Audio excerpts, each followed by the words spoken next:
Assalamualaikum warahmatullahi wabarakatuh.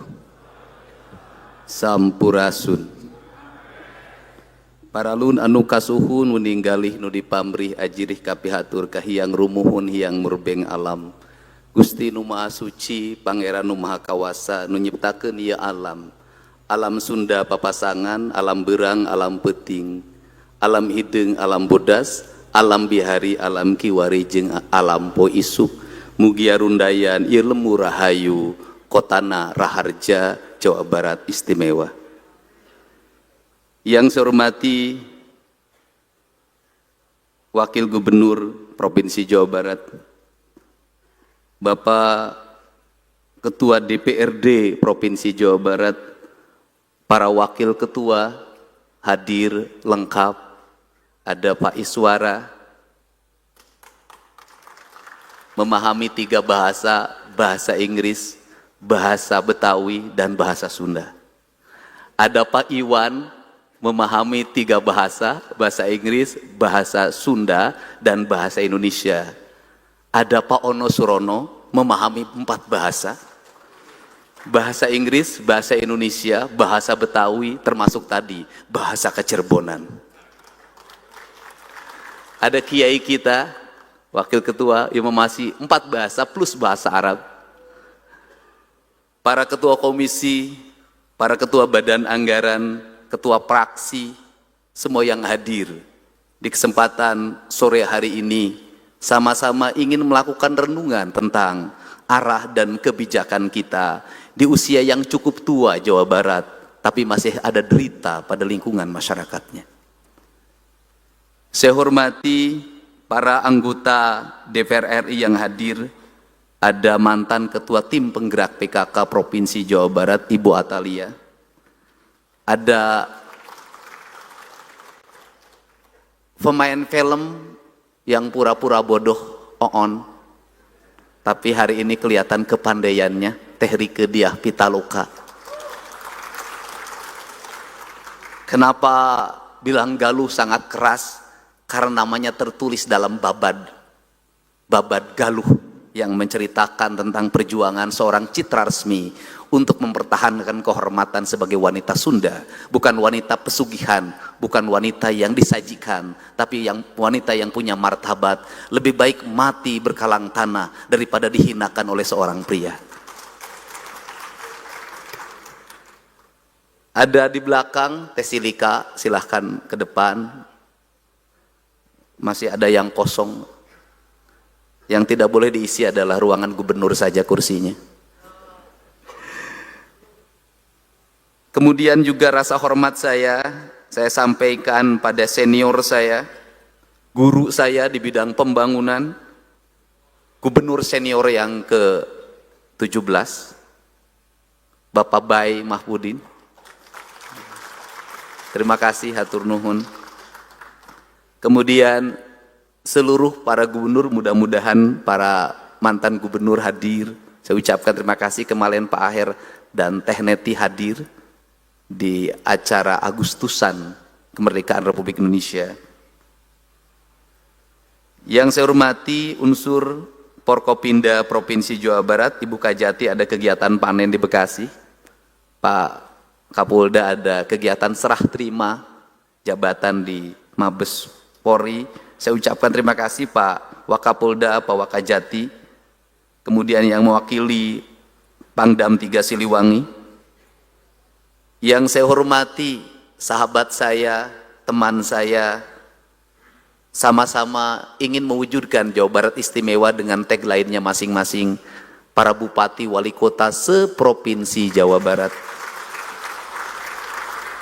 Hadir dengan busana yang sangat indah, Bupati Bekasi karena dia adalah orang industri, pakai jas dan dasi. Saya ucapkan terima kasih, cermin dari budaya yang berbasis Eropa. Yang saya hormati para camat seprovinsi Jawa Barat, beserta istri, tetapi istrinya tidak boleh lebih dari 1 karena kursinya tidak cukup. Yang saya hormati para kepala desa dan kepala kelurahan seprovinsi Jawa Barat, Banyak sahabat saya di sini, para ketua partai, para ketua organisasi kepemudaan, organisasi kemasyarakatan, tokoh ulama, tokoh masyarakat, dan ada tokoh kami, Bapak Dr. Andes, Dr. Suherman Saleh MSc beserta istri. Bagi kawan-kawan HMI tidak asing lagi, dulu tukang nyumbang. Terima kasih. Seluruh pejabat pemerintah Provinsi Jawa Barat, para kepala organisasi perangkat daerah yang dinahkodai oleh saudara sekretaris daerah, saya ucapkan terima kasih. Saya menyampaikan permohonan maaf karena dana rutinnya terus saya potong, saya alihkan untuk pembangunan jalan dan sekolah. Mungkin kita bertanya, kenapa kita memulai pembangunan dengan menceritakan akar kebudayaan? Saya menyampaikan tidak ada satupun bangsa di dunia ini yang mencapai kemajuan dalam pembangunan peradaban bangsanya, kecuali yang terikat pada konstitusi bangsanya. Konstitusi di negara-negara maju itu adalah konstitusi yang mempertahankan nilai tradisi yang terjadi pada masanya, dan dia dalam konstitusi. Inggris bangunannya tetap masa lalu, Amerika bangunannya tetap masa lalu. Indonesia punya bangunan masa lalu adalah hanya dua, satu cerita sejarah, yang kedua adalah peninggalan kolonial. Pembangunan bukan rangkaian teknokratik yang hanya didasarkan pada pikiran-pikiran akademik. Pembangunan bukan kalimat-kalimat fakta yang ditulis dalam buku-buku peraturan daerah tentang anggaran belanja pembangunan daerah. Pembangunan adalah ritme sejati tentang keselarasan manusia dengan alamnya. Keselarasan manusia dengan tanah, air, udara, dan mataharinya adalah ritme indah yang dimana kita diberikan alam yang indah bernama tanah Jawa Barat, tanah Sunda, punya gunung yang nungajentul, punya air yang mengalir, punya sawah yang terhampar, punya lautan dan samudra yang sangat luas. Seluruh tata nilai itu ada dalam naskah Sanghyang Siksa Kandang yang menceritakan tentang tata ruang yang disebut dengan gunung kudu awian, lengkop kudu balongan, lebak kudu sawahan yang disebut dengan tritang tu dibuana. Sanghyang Siksa Kandang menceritakan tentang civil society, yaitu trias politika, Rama, Resi, dan Prabu. Seluruh nilai-nilai itu kita tinggalkan, seolah kita akan menggapai masa depan, seolah kita adalah kaum akademik yang tidak perlu catatan masa lalu, seolah kita akan pergi ke depan dengan hanya menggunakan buku kesempatan kita yang kita bangun dalam narasi-narasi politik. Tetapi kita lupa ternyata 80 tahun Jawa Barat terbangun, ternyata seluruh rangkaian itu tidak menjadi fakta. Kenapa? Kemiskinan masih menganga, jalan hancur di mana-mana. Hari ini kita punya derita seorang anak berumur 3 tahun, berasal dari Kabupaten Sukabumi, pada sebuah kampung terpencil, ibunya ODGJ, bapaknya mengalami TBC, anak itu tiap hari di kolong, dia meninggal di rumah sakit dalam keadaan seluruh cacing-cacing keluar dari mulut dan hidungnya. Betapa kita gagap dan betapa kita lalai. Kenapa? Perangkat birokrasi yang tersusun sampai tingkat RT ternyata tidak bisa membangun empati. Kenapa? Manusia tidak terbangun dalam nalar dan rasa. Semua orang bicara anggaran, semua orang bicara keuangan. Dia lupa bahwa di balik anggaran ada rasa dan cinta yang bisa mengadakan yang ada, mentiadakan yang tiada. Kerangka itu adalah koreksi diri. Dan saya memutuskan terhadap desa itu memberikan hukuman. Saya tunda bantuan desanya karena desanya tidak mampu ngurus warganya. Kerangka ini harus dibangun. Kenapa? Kita bertugas mengemban amanah, titah dari Allah. Seluruh titah dari Allah harus kita pahami apa yang kita lihat dalam rangkaian peristiwa alam.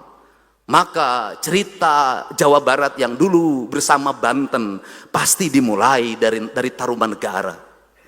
Tarumanegara menceritakan tentang apa? Tarumanegara menceritakan tentang kepemimpinan yang mengelola air. Kepemimpinan yang mampu mengelola sumber daya sungai yang mengelilingi daerah Bekasi yang diawali dari Bogor. Maka Tarumanegara menceritakan tentang peradaban air, di mana kepemimpinan mampu menguasai hulu sungai dan daerah aliran air, serta muara yang pada akhirnya bisa menguasai lautan utara.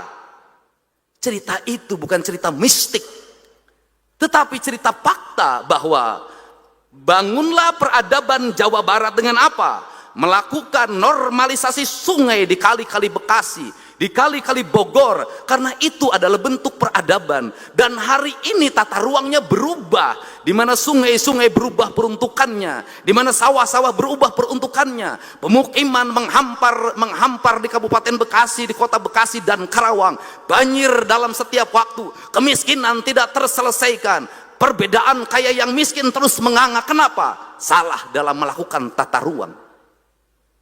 Litbang Kompas mengatakan salah satu titik kelemahan dari kepuasan 85% adalah dua hal. Pertama adalah ekonomi, yang kedua adalah lapangan pekerjaan. Lapangan pekerjaan terjadi, berebutannya di daerah industri. Kenapa itu terjadi? Karena kita lupa membangun konektivitas antara pendidikan dan lingkungan, pendidikan dan industri, antara dunia IT dengan keadaan masyarakat. Apa yang menjadi kelemahan masyarakat Jawa Barat? Matematika dasarnya lemah, sehingga ketika seleksi mereka kalah. Kerangka itu maka bergeser, orang bercerita tentang Galuh. Cerita tentang Galuh bercerita tentang apa?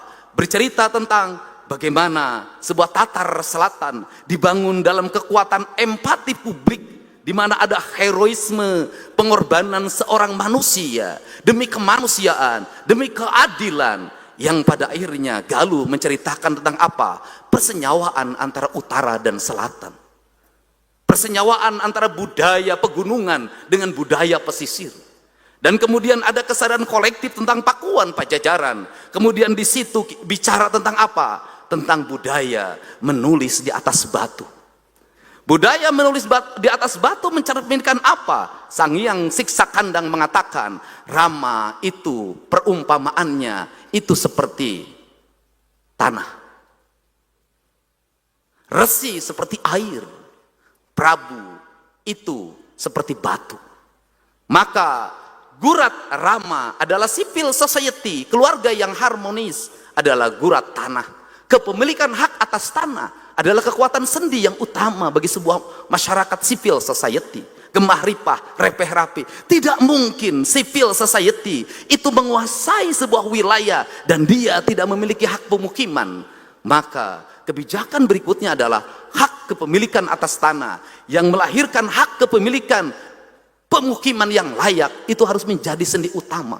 Disitulah Rama. Resi adalah lambang dari guru, dosen, maka dia punya karakternya air, dia jernih, dia menenangkan, kemudian dia mensucikan. Seluruh rangkaian itu ada dalam piranti-piranti independensi pendidikan, independensi yang harus dibangun, di mana guru tidak boleh berpihak pada apapun, maka guru berpihak pada satu, kebenaran yang objektif. Kemudian Prabu, maka Prabu itu adalah gurat batu. Maka dia menulis dalam batu, meskipun menulisnya sulit, meskipun banyak tantangan yang dihadapi, meskipun ada gelombang penentangan yang berlangsung, tetapi seorang Prabu harus punya keyakinan bahwa yang dia tuliskan adalah bukan untuk dirinya, yang dituliskan bukan untuk popularitinya, yang dia tuliskan bukan untuk elektabilitinya, yang dia tuliskan adalah cerita catatan masa depan, di mana kepemimpinannya menjadi legacy bagi pewarisan kepemimpinan ke depan. Lahir orang yang tercerdaskan lewat tulisan itu. Maka itu ada dalam cerita Galuh Pakuan. Kemudian kita akhirnya memasuki sebuah era di mana Kacirbonan menebarkan sebuah nilai baru. Nilai menyempurnakan tradisinya orang Jawa Barat yang memiliki spirit silih asa, silih asih, silih asu. Nu jauh urang deketkeun, geus deket urang layutkeun, geus layut urang paheutkeun, geus paheut silih wangikeun. Sebuah nilai yang dia terbangun dalam harmoni Tatar Sunda. Tetapi ada nilai syar'i yang harus disempurnakan. Maka cipta rasa, sirna rasa, menyempurnakan rasa yang dimiliki oleh orang Sunda, yang terdiri dari entitas-entitas yang hari ini memiliki keragaman dalam kebudayaan. Karena rasa, maka rasalah sebagai sendi utama untuk mengayuh pembangunan yang melahirkan gelombang kepemimpinan Sumedang Larang, Subang Larang.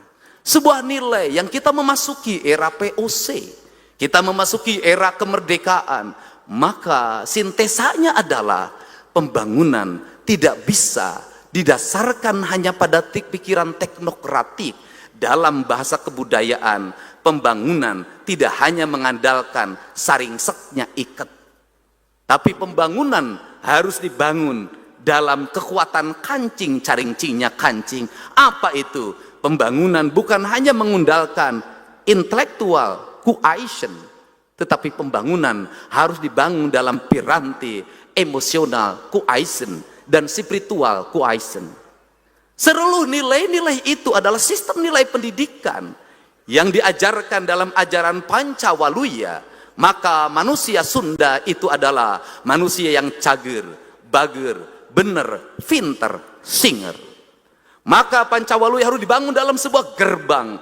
Maka hari ini pemerintah Provinsi Jawa Barat mengedepankan sebelum masuk ke Pancawaluya, maka kita harus masuk ke wilayah gerbang Pancawaluya. Maka gerbang itu bertujuan mengantarkan sebuah nilai ajaran yang pada akhirnya manusia Sunda, manusia Jawa Barat itu apa? Kaluhur sirungan, kahandap akaran. Kerangka inilah pijakan pembangunan yang kita tata. Pembangunan harus mampu melahirkan sirung, yaitu tumbuhnya benih-benih baru, tumbuhnya bunga baru, tumbuhnya buah baru, melahirkan metamorfosis ke depan. Itu yang disebut dengan kiwari, bihari, jeung poe isu. Maka sains adalah pendekatan, maka teknokratik adalah pendekatan, maka teknologi adalah pendekatan. Tetapi seluruh pendekatan itu akan mengalami perubahan dalam setiap waktu. Maka orang Sunda mengatakan, mi indung ka waktu, mi bapa ka zaman, pindah cai, pindah tampian. Kerangka ini tidak bisa berjalan kalau apa? Kalau kahandap teu akaran. Karena kahandap teu akaran, maka pembangunan kita harus menginjak bumi. Tidak penting dipuji orang, tidak penting bagus dalam tayangan, tidak penting reka-reka gambar dibuat-buat di media sosial, tidak penting. Yang harus kita ceritakan adalah fakta yang sebenarnya, bukan pembangunan kamuflatif. Kalau pendidikan dasar di kita masih bermasalah, katakan bermasalah. Kalau masih ada anak SMP yang tidak bisa baca tulis, katakan itu terjadi. Kalau ada kematian ibu yang melahirkan, kematian anak, katakan itu terjadi. Kalau masih HIV-nya meningkat, katakan itu terjadi. Untuk apa? Agar kita bisa meraih sintesa. Maka seiring dengan perkembangan media sosial, di mana rakyat Jawa Barat hari ini mengenal TikTok, hari ini kita bisa melihat fakta. Setiap hari rakyat bercerita apa?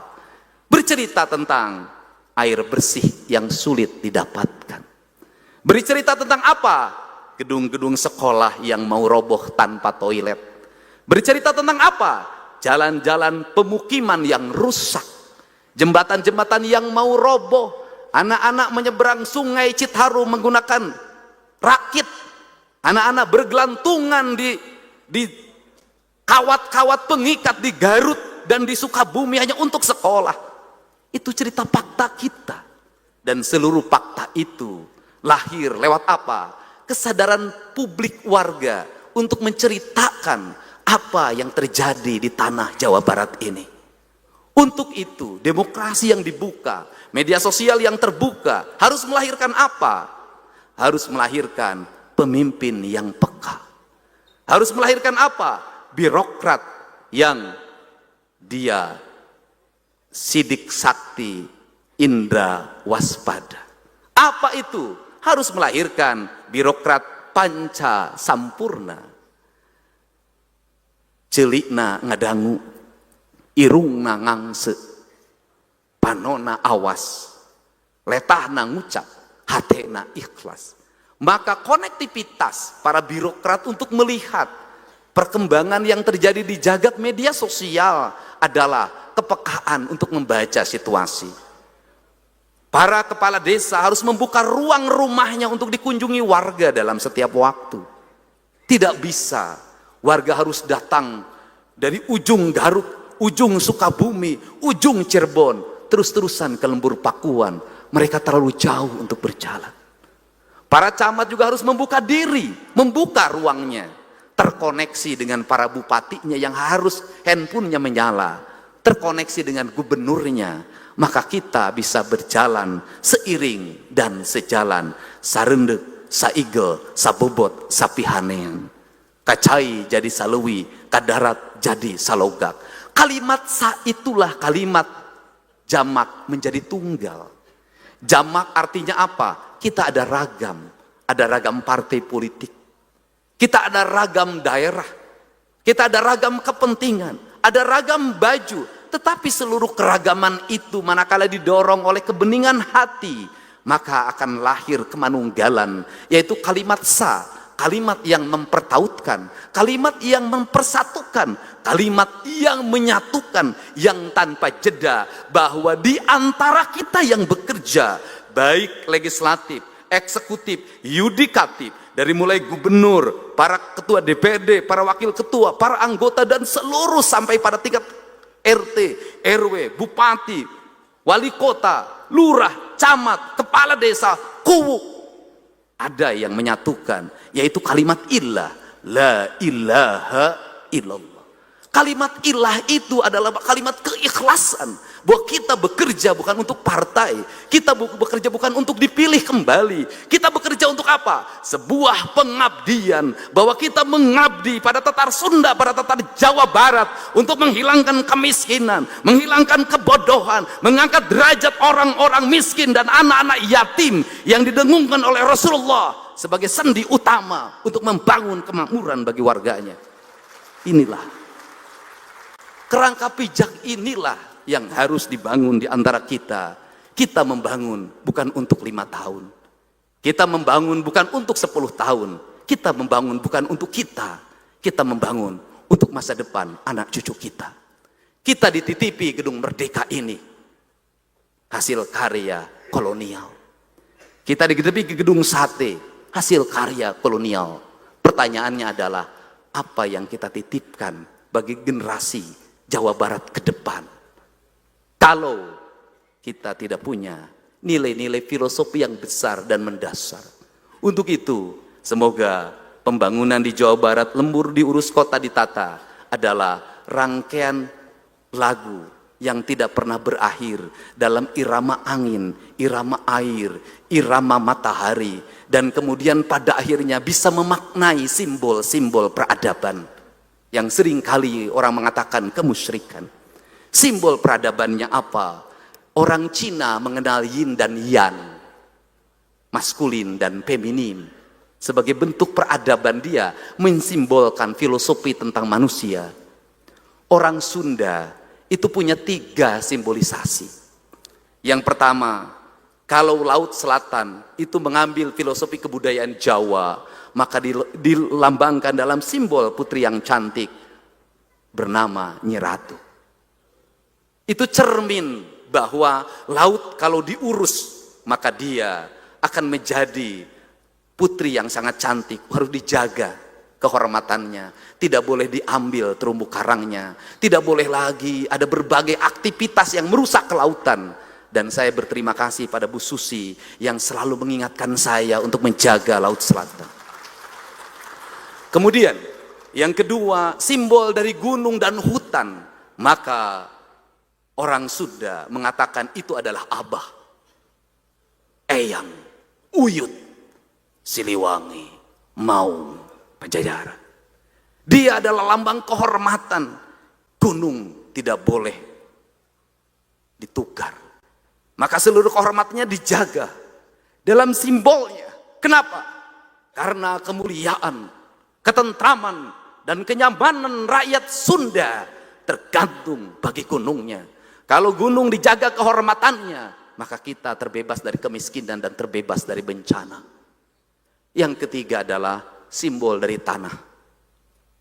Maka disebutlah Sunan Ambu.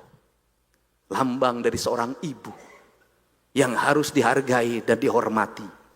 Maka perlakukanlah tanah yang kita pijak ini seperti kita memperlakukan ibu kita. Sunan Ambu dalam kaidah Sunda, dalam kaidah Nusantara yang diajarkan oleh Bung Karno, disebutnya adalah Ibu Pertiwi. Kalau hari ini tata guna tanah kita rusak, kalau hari ini tanah tidak pernah kita hormati untuk menerima air, kalau hari ini tanah menjadi rebutan hanya untuk menumpuk kekayaan, sesungguhnya kita adalah orang yang durhaka pada ibu kita.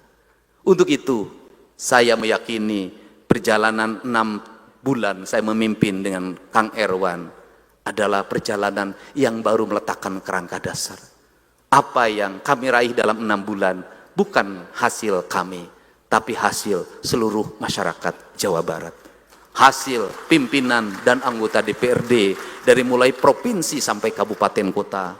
Hasil dari seluruh jajaran para bupati wali kota sampai para ketua RT dan RW-nya. Mari kita bersama membangun Jawa Barat, paheyek-heyek lengan, pa antai-antai tangan, sarendek saigel, sapuput, sapihanean, kacai jadi salewi, kadarak jadi salogak. Wallahu muafiq ila aqwamit thoriq. Assalamualaikum warahmatullahi wabarakatuh. Sampurasun. Download Tribun X sekarang. Menghadirkan lokal menjadi Indonesia.